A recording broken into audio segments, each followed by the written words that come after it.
Hello guys, welcome back to another episode of The Day Shift. Episodes are released on Saturday every fortnight. If you're listening on Spotify, give us a follow, subscribe if you're on iTunes or YouTube. You're here with myself, James, and Sam. What are we doing today, Sam? Well, James, today we're joined here by Liam Mosson, an aspiring politician who has very irregular conversations with the First Minister, Nicola Sturgeon, conversations nonetheless, and has very ambitious political aspirations. Yeah, I mean, there are so many things to unwrap today. Where do we even begin? How about we start with the big one today? I believe you want to run for office in the future, Liam. Is that right? That is 100% correct. You're looking at the future First Minister of an independent Scotland right here. James, obviously some shorter term goals in the meantime. At university with HAS, Humanities and Social Sciences. Obviously the next couple of years post university you're looking at things like Scottish Parliament, European Union, hopefully, if an independent Scotland was to rejoin, and then onwards and upwards. The sky is the limit. But yeah, certainly political aspirations nonetheless. That's pretty cool. Like Sam mentioned earlier, I stalked your Twitter for a bit, Liam, as part of my research, and as part of you didn't have to do that. But as part of it, I saw that Nicola Sturgeon follows you on Twitter, and that's interesting. We're best friends. She wouldn't say that, obviously. She wouldn't want to associate with me, probably. But I consider us close friends. No. I mean, me and Nicola Sturgeon go way back. I met Nicola Sturgeon post a debating competition when I was in high school, and me being the little opportunist that I am, decided to ask her for a follow on Twitter. She duly obliged, and we've had the odd Twitter conversation since, but disregard what I said earlier, we're not best friends as much as it might be a dream of mine. So how did you meet her? Within my high school, we had a little debate team. We competed in multiple competitions in Scotland, the UK, and we even sent a team to the Japan World Finals. We were the best team in Scotland over a 2-year period, and get invited to meet Nicola Sturgeon and sit in at Holyrood hearing. Whilst we were there, we got to have one-to-one conversations, everyone within the team with the First Minister, and I used it to the best of my ability, by the looks of things. Did you manage to tell her about your aspirations to replace her at some point? I didn't quite tell her while I was sitting there that I wanted to take her job. No. Although, on second thought, it might not have been the worst idea. So when you met her, we spoke earlier, you said that she gave you a tour, is that correct? She didn't give the tour. We had a parliamentarian-led tour of the Scottish Parliament before going to meet Nicola. But by that point... You can call her Nikki for short, right? She actually doesn't like Nikki. No. She tells me that our weekly gin and book sessions, best friends. But no, we got a tour by some random parliamentarian who then took us to meet the great, glorious Nicola. It all started there. So you said you were the best team in Scotland, debate team. You just kind of glossed over that. For a little while. Yeah, well, I mean, first of all, I'll be perfectly honest. I wasn't the best speaker within the debate team, so I don't like to look into it too much. But yeah, under the organisation DebateMate, which does multiple high-ranking debating competitions throughout the UK and Europe, our school entered, and about 8 of us competed in multiple teams across multiple competitions and continually scored fairly highly, especially for a team from Glasgow. Glasgow teams don't often do too well. And from that, we eventually progressed to the UK Championships. We were the highest scoring team from Scotland in the competition history. I will say, I was not one of the main speakers on that one. It pains me to say that. And then that team progressed to the Japan World Finals, but certainly our debate team done fairly well, and we got to seek some benefits as a reward for that. Big congratulations on that. So what inspired you to want to run for political office? Are there any implementations that you are thinking about? Well, I think the question of inspiration is quite a big one, isn't it? I mean, there's lots of different avenues you can look down. So one of them, and I think we might be talking about this a little bit later on, is individual figures. So I'll keep that for a little bit later on. But I sort of hinted it in my answer to Sam regarding the debate team. Went to high school in Glasgow, at the east end of Glasgow to be precise. It's not exactly living it up. The east end of Glasgow is consistently ranked as one of the poorest areas in the country.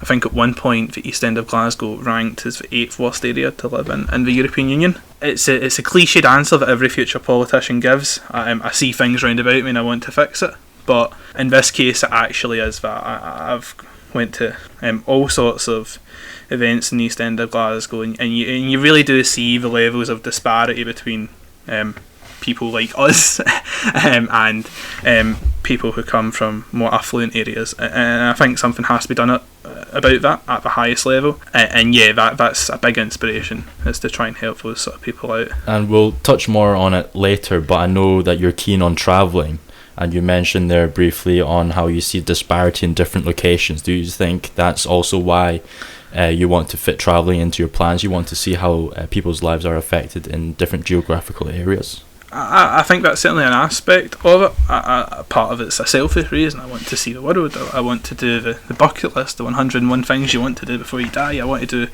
as much as I can personally. But there is obviously the wider aspect of that, isn't there? So there's the getting to experience different cultures, religions, societal outlooks. And I think for someone who wants to do politics, who wants to represent everyone in society, you should understand what that society looks like. So yeah, that is probably a main influence behind it, yeah. If you came from a more affluent area, do you think you would have still got into politics? That's a difficult question. I don't want to preempt the questions, but I didn't always want to be a politician. It was never my first goal in life to be First Minister of Scotland, and I'll keep that for when we get to it, but probably not is the honest answer to that. I think you'll find that a lot of people who aspire to get into politics do it for similar reasons to the ones that I've outlined. Would have necessarily felt the need to do that if I wasn't experiencing those things? Probably not for you. Yeah, so you have so many things you want to achieve, really. Are you worried that by doing so they might start affecting each other and your chances of becoming successful within these goals are affected? I think that's a very interesting question. I think it's a sort of question that I would be lying if I said no, but I mean, it's something everyone deals with, juggling different activities that they have going on their lives. Do you have to pick one? I don't think you need to pick one. I think there's a balance, isn't there? I mean, if I'm not going to sit and say I'm going to do 100 things at once, but I think when you solely aim your energy into one individual thing, when you can get too caught up on it and forget about the other things. So to the original question, I would be lying if I said no. It is something that I think about, but it would never stop me from getting involved with anything. If I see something that I think's worth time and effort, then yeah, you have to jump on board and do it while you can. What is it you do in your downtime? Because whenever I speak to you, I feel like you're always working on a different project. I'm not always working. I'm not going to trees I may answer as well and say for downtime I run through fields of wheat either. I've got a lot more into reading this year. But again, it all links back because every book I've read this year has been about female world leaders. So Kamala Harris, Jacinda Ardern, Angela Merkel. I mean, the politics world never stops. So my downtime is actually inherently linked to everything I want to do, which is sad, really. See, just talking about at university, do you think anyone can make a change to the wider environment?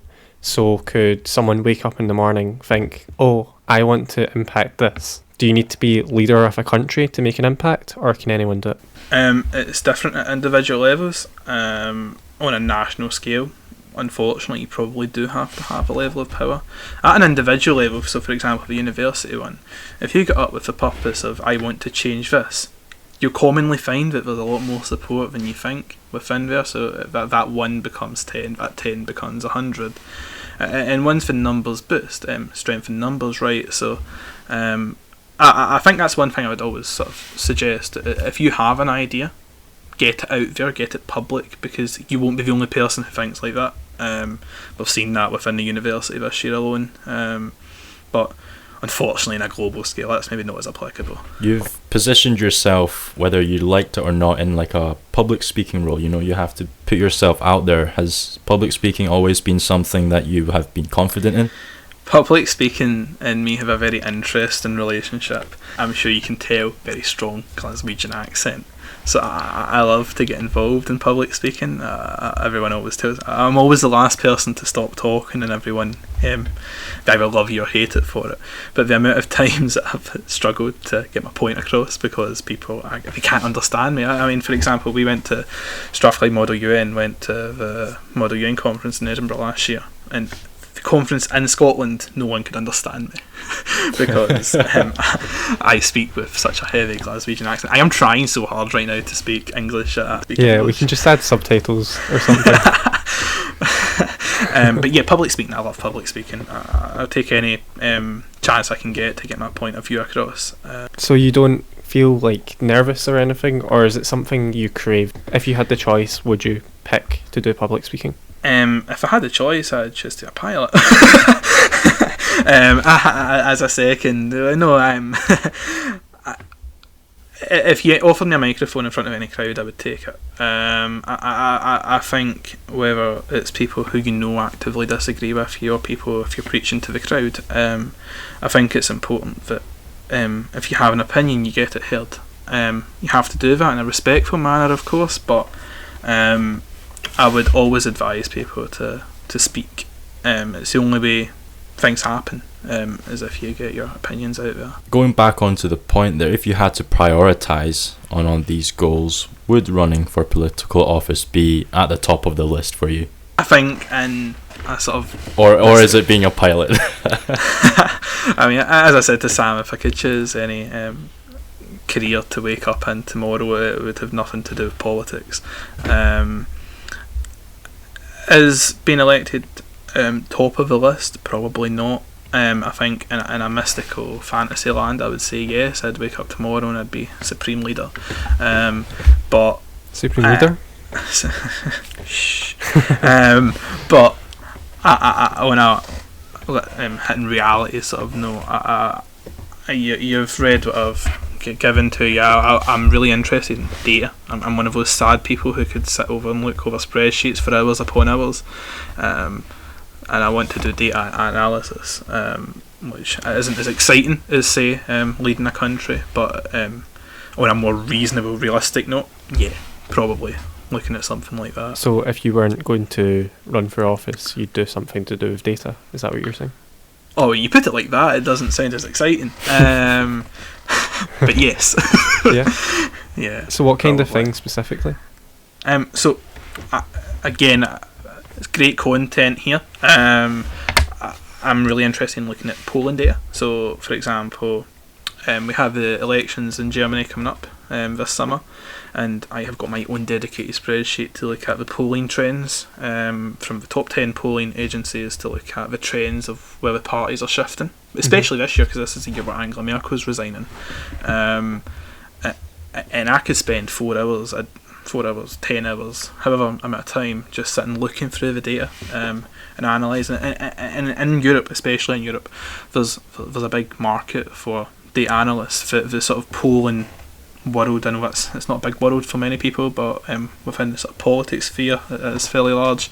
The sort of data analyst sphere is growing, especially in countries like Germany, Spain and Italy, where the population is there to withstand it.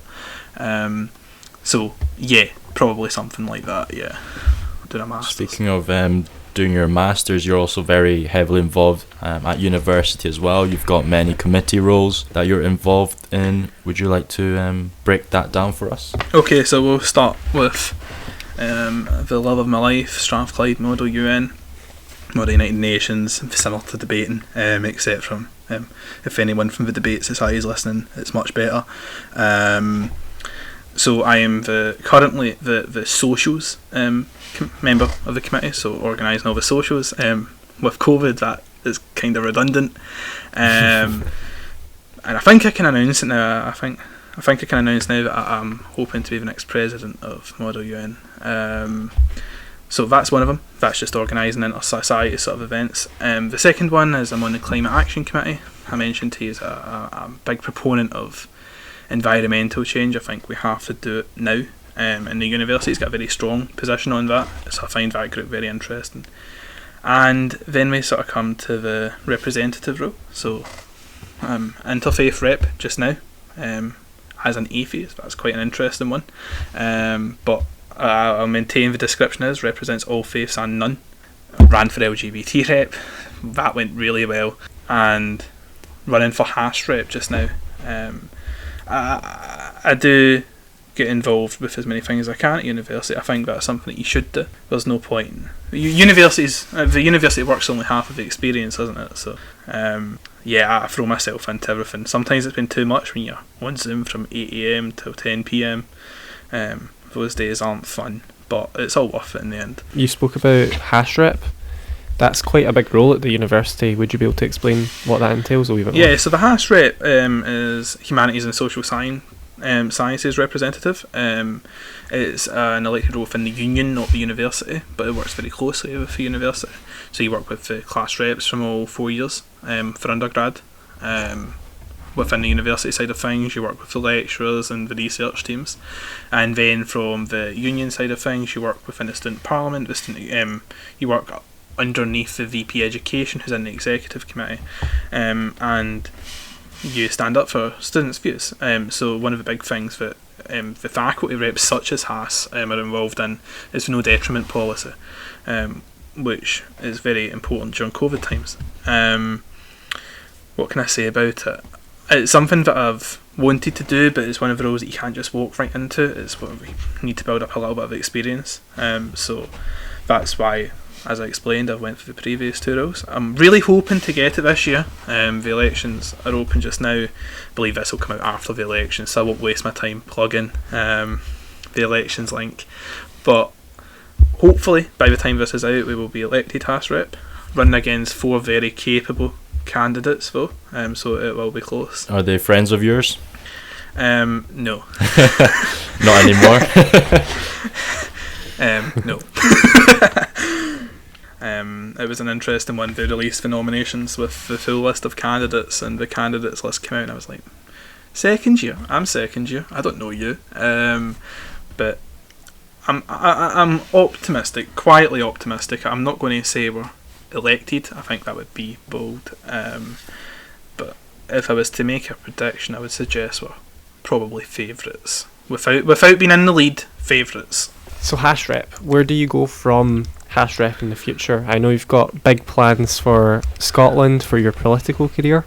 Do you have big plans for the university? Need to be very careful how I answer this one, because there's certain rules that come into it with being able to announce certain things. Okay. We don't need. I can take that out if you want. No. I'll phrase it. I am certainly interested in being in a full-time executive role. I can't name the specific role for the sake of what I just outlined. But yes, the executive committee is something that I'm very interested in, and that's a full-time role. So that's the 5 vice presidents and, of course, the presidency. And I'm very interested in that. Do I think things need to change at the university? Yes. Do I think the university is outdated? Yes. Is the university doing everything it can to do its best for students? No, it's not. So certainly interested in getting involved at a higher level. Capability to do that just now, not quite there. So everything you've mentioned so far, Liam, has been very politically related, whether that's politics in general, whether that's uni politics. But you've got some other ambitions you want to get into. Why change path? I mean, you mentioned briefly you want to be in a data analyst role. Am I right in saying that? And more specifically in Berlin. Well, why Berlin? Tell me all about it. That's a good transition. That is something we have been trying to work on for quite a while now. Hopefully we're getting better. Well, actually it links in, and I'll start with the politics and then move away to talk about Berlin. Promise I won't talk about politics for too much longer. So I said I wanted to do a Masters. Very interested in looking at the University of Berlin for the Masters, and that's off of a lot of time spent there and through research. So I first visited Berlin, I want to say in 2016, may have been 2017, with the Scouts. I was a Boy Scout, Scouts honour, and we visited there for, I believe, 8 days, and we done all the things that you would usually do. So we done the Parliament, the TV Tower, the Berlin Wall, and I just found the city really interesting. It was a really intriguing place. At that time I was 17, so we didn't get to experience sort of nightlife of it, but I found it a very entertaining, interesting, intriguing place to be. Was that the first time you've been out of the UK? A lot of people, fall in love, like the first city they go travel to. I'm quite lucky in that sense. I'm fairly well travelled within Europe for someone of my age. So Berlin wasn't the first place I had been to, but it was the first place I certainly fell in love with. So I went back to Berlin right before the start of the original lockdown, just with a couple of friends for a weekend, and I was really worried about how when you have that place that you love and you don't want to go back in case you fall out with it, but I went back and I loved it even more. So Berlin is the top of my list. I'm, as I said, I'm quite lucky. I've been to a few places. Dubrovnik in Croatia is lovely. Travelled quite a lot within Europe, so Switzerland, Spain, stopped off at France, but nothing quite hits the heights that Berlin does. But Berlin is the capital of, not only just the capital of Germany, but it's the capital of Europe to me. It's the place to be. Is Berlin the only place you were able to visit in Germany? I was in Frankfurt and Cologne for a few days, and I really enjoyed it. This is the downside. So I always say how much I want to move to Berlin and study in Berlin. I have no clue what the rest of Germany is like. And everyone always says that Berlin's not typical of the rest of Germany. I suppose it doesn't really matter if you're staying in Berlin, but no, I've been to a couple of sort of towns surrounding it, but nothing like another major city. Although I'm really interested in going to somewhere like Dortmund, mainly for footballing reasons. But well, you can tell me about Berlin and I'll tell you about Frankfurt and Cologne off the podcast. Germany's great though. I would love to go back and visit more of it. It's quite hard to do that without any connections, so to speak. I was debating in my head there whether I should give you my one line of German and pretend that I could speak fluent German, but I'm not going to bother. If you did, you would have had me sold. I'll tell you that. Spreche Sie Deutsch. I can speak German, which is it's a lie. I can't speak German. I've tried multiple times to learn it, but it's almost like one of those things you mentioned earlier. You said if you've got so many things on your plate, do you have to drop one? German's always been the first to go, so maybe I should change the priority list and get German back up the top of that. Difficult. It's difficult, isn't it, to move away? I think you're correct in saying that. I think when there's a will, there's a way, and there's certainly the will.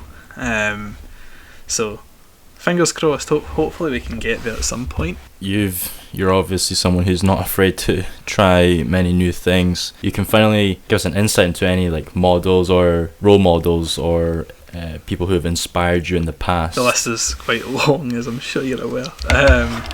I'll try and start with something that's a little less politics based before moving back. So I think one of the standout names that probably doesn't fit in with the rest that's in there was Jose Mourinho, the Portuguese football manager.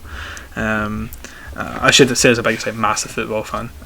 Doesn't get spoke about nearly enough. Football over politics every day of the week.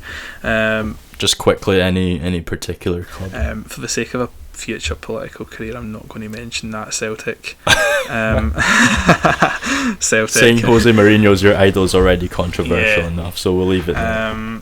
He's fantastic.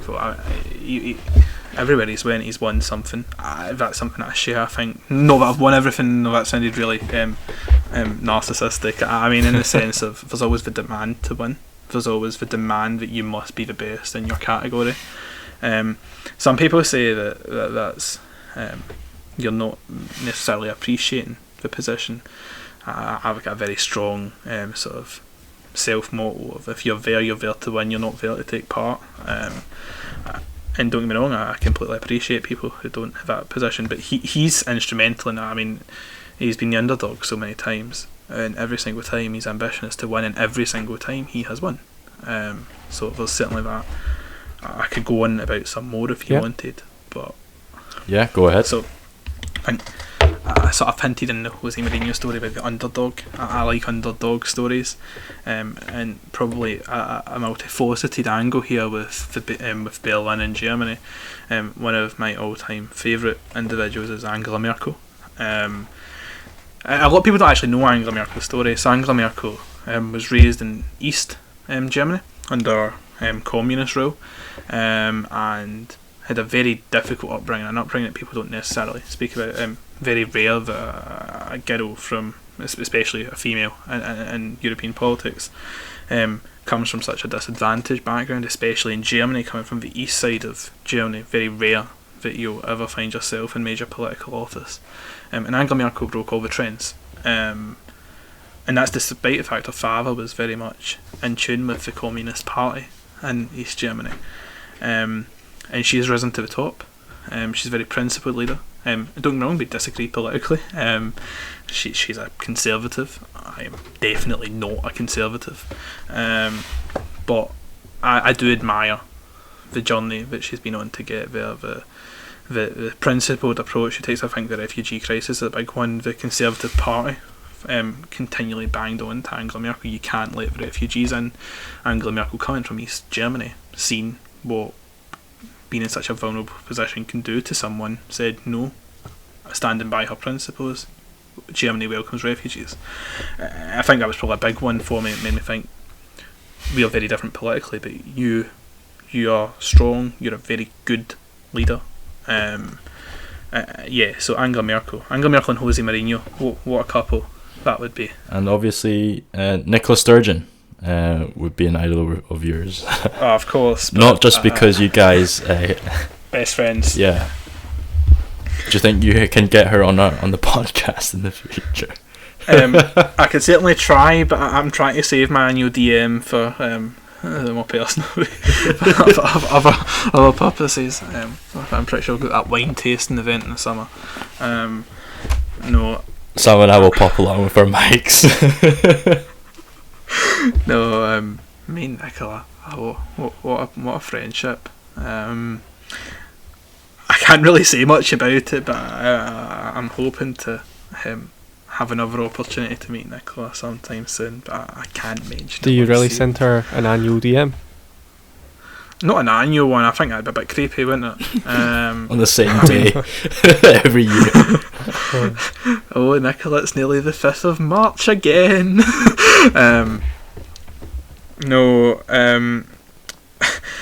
It was interesting because when I met her, I had made it clear I was really interested in politics, and she said, "Come along and shadow me for a day. Just reach out to our team and we'll get it done." And Nicola, if you're listening, I'm still waiting. But I reached out to her. She told me to DM her on Twitter. She didn't even want me to email her. She was like, "Just message me." Casually, just hi. So I messaged out and she replied with presumably someone on her team replied. I don't buy that it was Nicola. With like, "Oh yeah, we'll get you penned in soon." Then Brexit happened, and that sort of threw everything into the bin. So I mean, she had fair enough excuse. I'm not going to hold Brexit over her. So fair enough. But I'm waiting. I think she does actually listen to this podcast, so hopefully sometime soon you'll get a DM. I'll tag her on Twitter. You spoke about your mum earlier, and this ties in with influences. How do you feel like your family? Is there any family influences that have got you to where you are? Oh, for better and worse. I shouldn't have said that. Oh no! Please don't. Me and my mum. Me and my mum have a very interesting relationship. I would probably go as far as to say, and this is really sad. This is with the lonely single child with no siblings aspect. And me and my mum, we're tight. I love my wee mother. yeah, I mean, as I said earlier, she was a person going into politics, so none of this would be happening if it wasn't for her sort of will in politics. I would say probably that's my strongest. How did she get you into it? From a sort of family background. Well, the independence referendum campaigns kicked off, and she was like, "Okay, you're going to stop." But didn't force me. I should make that perfectly clear. She's not like, "You will watch the debates." Well, we don't know. She could be holding a gun behind the camera. Actually, she's right there. No, it was very much she was watching, say the leadership debate or the yes no debate, and she'd be like, "Come in and watch us and listen and make up your own mind."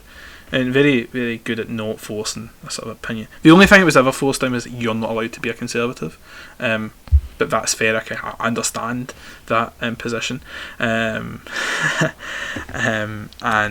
yeah.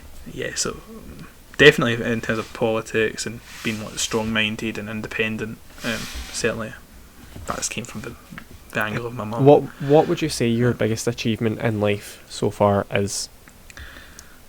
Oh, that now the script's out the window. I've not thought about that one.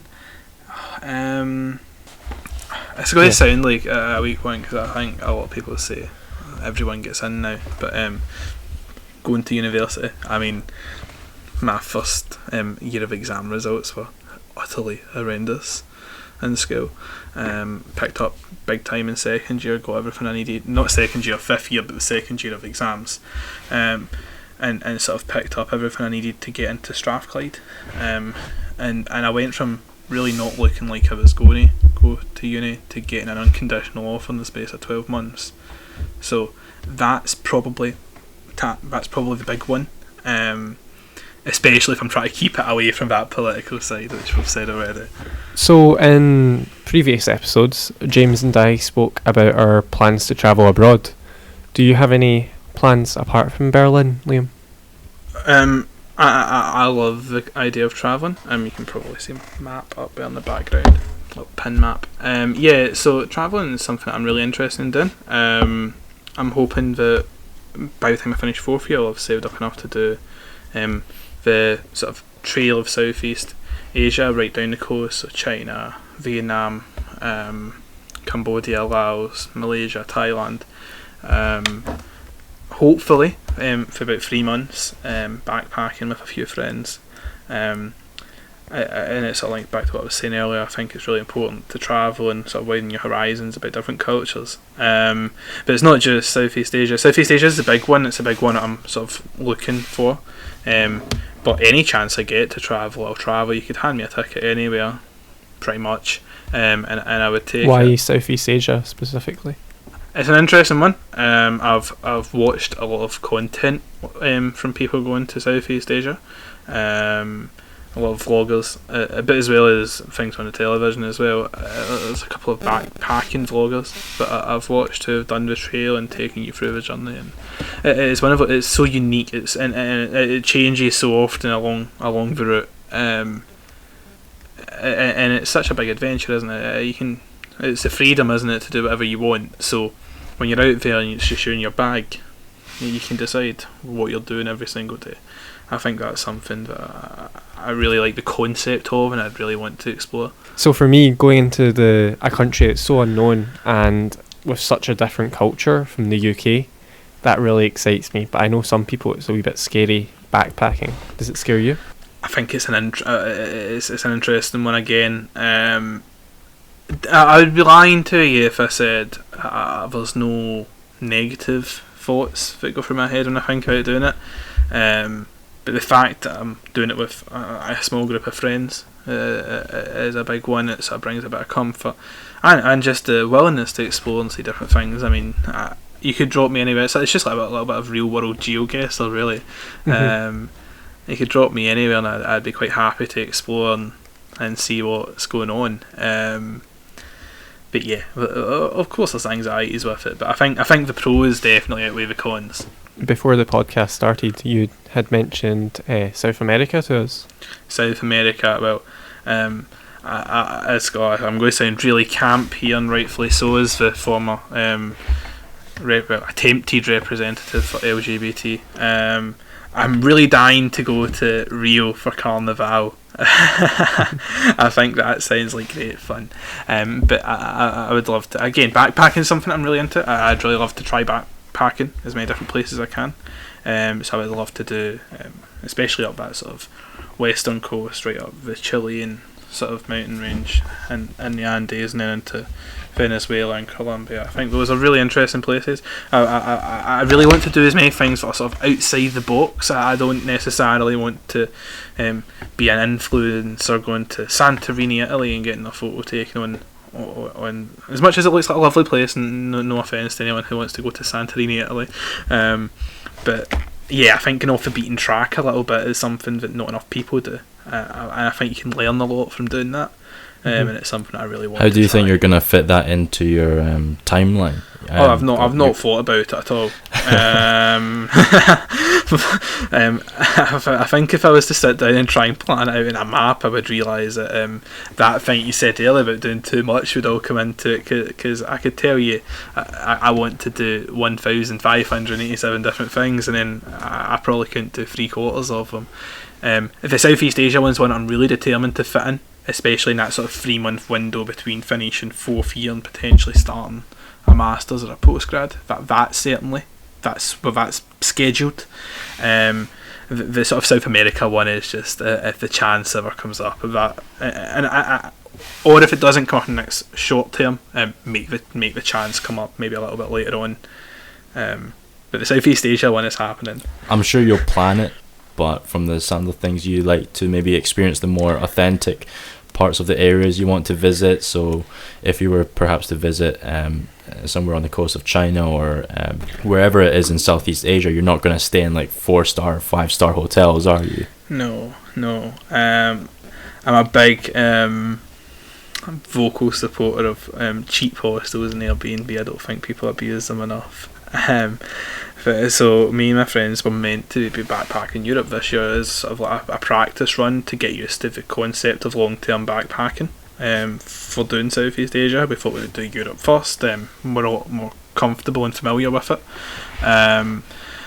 especially there's a lot more English speakers as well, which is something, because all of us are the typical UK resident who does not learn second languages out of pure ignorance. And yeah, so I thought we'll do that, and the whole idea was we would land somewhere, say for example Munich. We would have a hostel booked for that night, for that first night of being there, and after that nothing else is booked. You would have your Euro line train ticket, you'd have your backpack, camera, and that would be it. And you just see. Have you ever watched Jack Whitehall Travels with his father? You're giving me that sort of energy. I have watched that. The thing is, I'm the father in that one. No, you're the one willing to experience these hostels and local B&Bs. Maybe I'm a cross of the two then, because I'm also the old crab at Monet.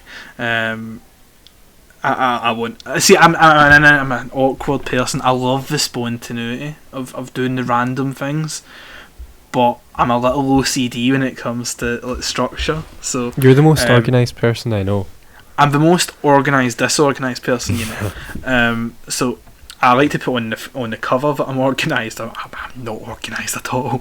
But in this sort of vacation or backpacking thing, it's flipping that. So it's about being unorganised on the cover, because that's the spontaneity, that's the fun, that's the excitement.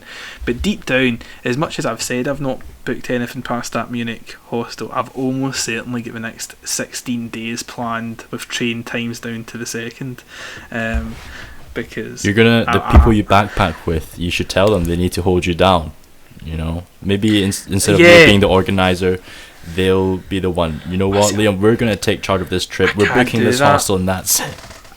That's not how. That's not, I just couldn't. I couldn't do it. I have to have backup plans and third backup plans, and I do rip it. I mean, as I said, me and my friends went to Berlin in March of last year, just before the original lockdown kicked in, and we only went for Friday to the Monday, which is your typical city break. But I ripped it. It was my second time in Berlin and Oliver's first time in Berlin, so I thought, I'll show them everything that's good about Berlin. But everything from like the times we were visiting attractions and what train we were getting to what train stop at what given time, how long we would be on the train, everything was in the handbook that I had organised. I wouldn't let them maybe this is more of a dictatorial holiday for them. I'm not sure how much fun any of them had. I loved it, so I don't really care if they didn't love it. But I rocking up to the airport with my ring binder with all our passports photocopied and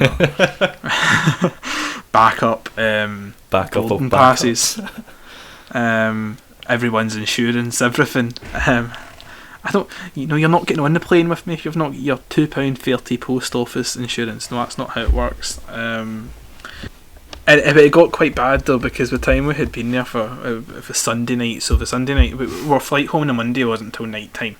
So we decided that Sunday would be the night we go for it. Sunday would be the night that we went out and we get really drunk. But our hostel was hotel. It was a quite cheap hotel hostel hybrid. Was right near the main train station in Berlin, Hauptbahnhof, which is right in the centre. And we were about 3 train stops away from, say, the district that we were going to, where the sort of nightlife was. And when we went to this place, everyone was sober. I got them all on the train, got them back off the train. The 6 of us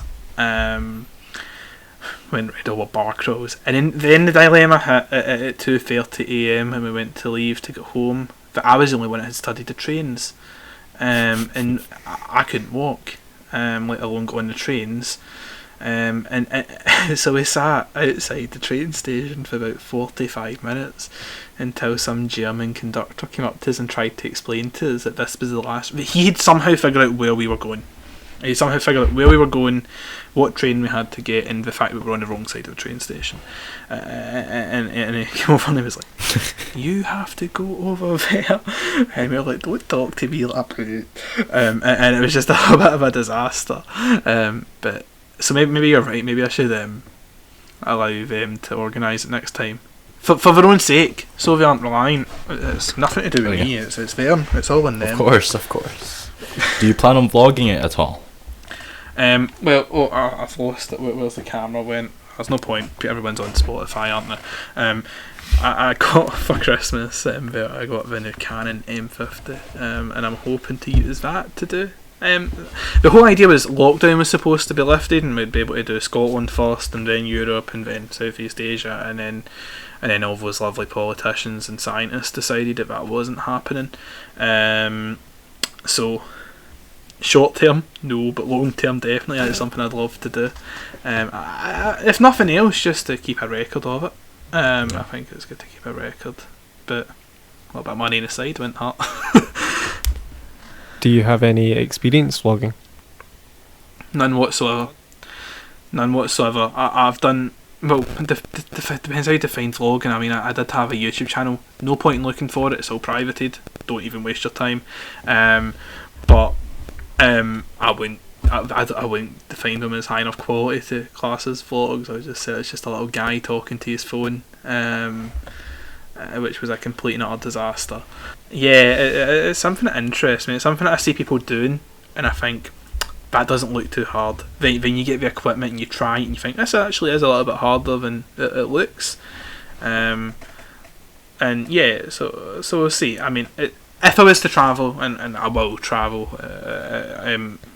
COVID depending, hopefully this year, then yeah, I'll be taking the camera with it, and everyone else will hopefully get to watch along.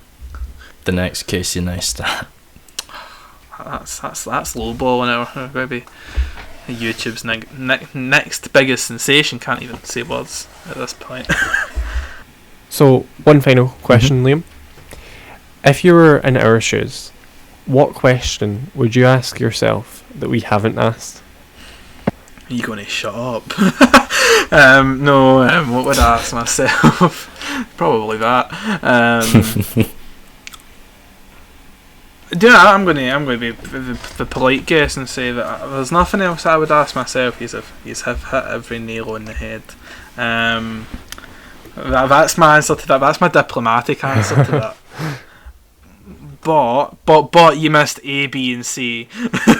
A couple from myself. Is there perhaps any regrets you've had in the past that you'd like to share? There's a few. We've covered a lot of your achievements, Liam. That's a good Liam. question, because there's some that we can go into in quite a lot of detail, and there's others that we can't. Do we need a part two? Part two. So have this one, the pros of Liam, and have the next one, the cons. How about this? After you've travelled your Southeast Asia and you've been on your Rio trip, you can come back. That's a plan. I'm going to hold you to that. We'll hold you to that, just like the way Nicola held you to Shadow. Big regrets. So I mean, everyone's got the ones that they always say, don't they? So like, I wish I had taken this job when I get the chance. I wish this. I wish that.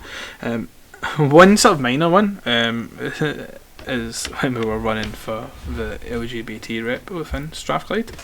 I can see Sam's face because Sam knows how bad of a mood I was in the day I lost that.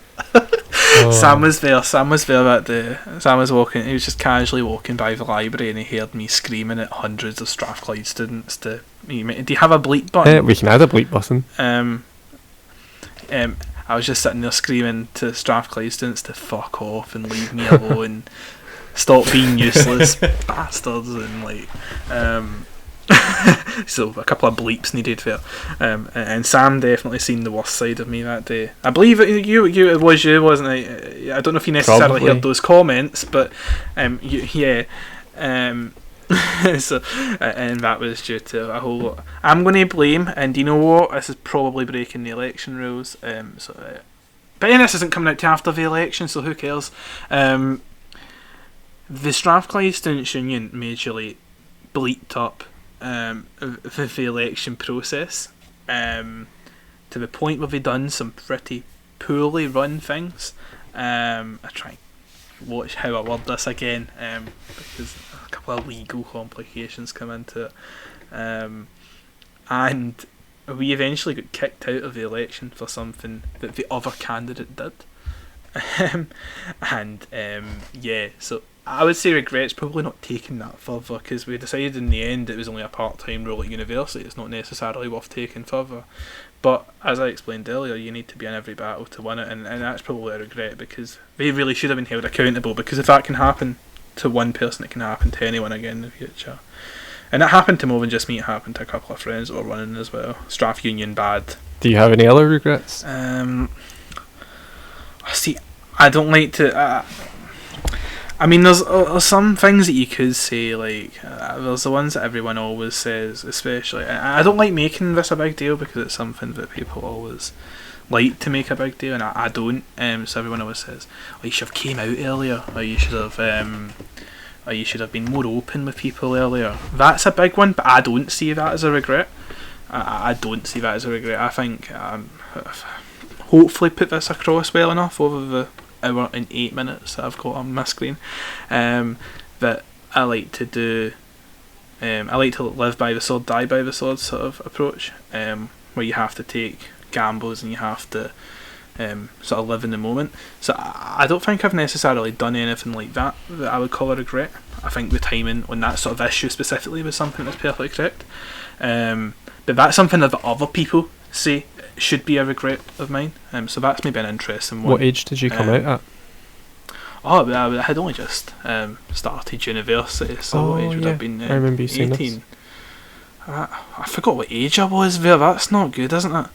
Yeah, I was 18. 18 in the April. Went to uni in September, probably about October, November time.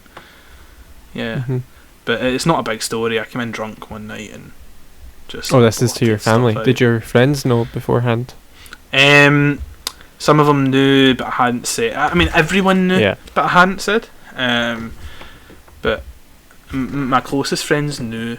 It was actually interesting because the friends, and I'm still really good friends with me, the people I went to Berlin with from school, they were one of the last people that I told, even though I knew they wouldn't give it. They already knew. It was actually people from Freshers Week.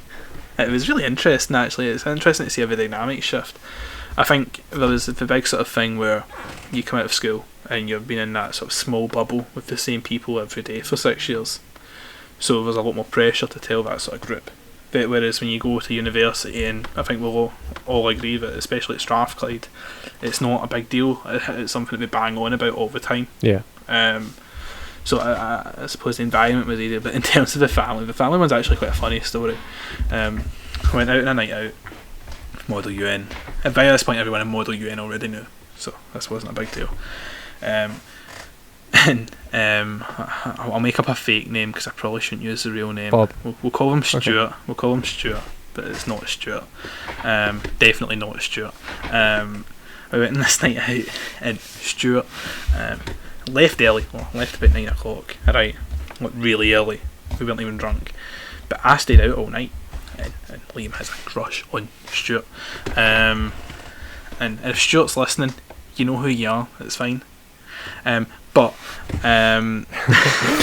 just for those listening, well, everyone listening, Liam just winked at the camera. It's fine. Stuart knows this story. So I came in at about 3 in the morning, and my mum always waits up for me when I go out because good mother and all that. And I came in one night so extremely drunk and was like, Mum, Stuart got me pregnant. Like, obviously not using Stuart's real name because legal reasons. And then proceeded to say all sorts of things. Bear in mind, I didn't remember any of this when I woke up, which was an interesting one. So having her relay what I had said the night before was certainly interesting. But it was a fun evening, I believe. Did your mum already know? Did she have an idea? Yeah. Oh, certainly. I mean, you're talking to the boy who when the high school play done what was it again? When we done Hairspray, I was Mr. Pinky. You're talking to Buttons from Cinderella, Willy Wonka. Yeah, I mean, like, I don't want to bang on about stereotypes because I know it's not, but it's not broad. Not everyone falls under the stereotypes. I understand what you mean, though. But I mean, yeah, certainly. I mean, if you didn't know, I mean, I think the year when we done Lady Gaga for Halloween, it must have sort of hit home. I can try and get some we pictures can add of this that into the thumbnail. That's the thumbnail. In fact, no, that's not Prime Minister, First Minister.